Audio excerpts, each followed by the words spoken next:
So let's talk about a couple examples here, guys. Here we've got an automotive manufacturer that has to develop a new process for a battery pack. Specifically, they've got to understand and define cleanliness for some metallic components that are going to get wire bonded.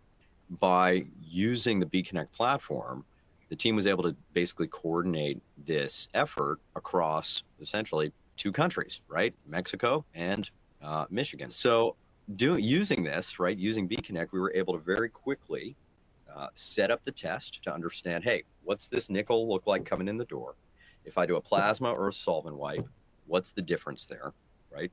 How are the guys in Mexico doing it, right? They're supposed to be doing it the exact same way. We're able to compare data literally in real time as it's being generated, right? And so in half of the allocated time, we took a project that was supposed to take 6 months, and they were able to shorten it down to 6 weeks because they were able to rapidly curate the design of experiment is set up in the platform already and curated, and they were able to execute it extremely quickly, getting the critical information they need to make the decision that they have to make. And, you know, as engineers and manufacturers, half the time, more than half the time, what are you spending your time doing?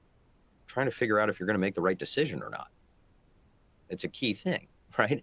So having in the true objective data to be able to say, this is the direction we're taking, it's extremely valuable.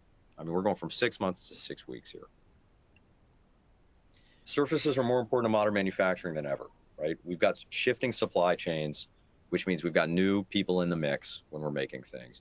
Consumers are really demanding more quality and less waste, which is driving things like recycled materials, trying to hit using less chemistry, right, to hit those kinds of goals.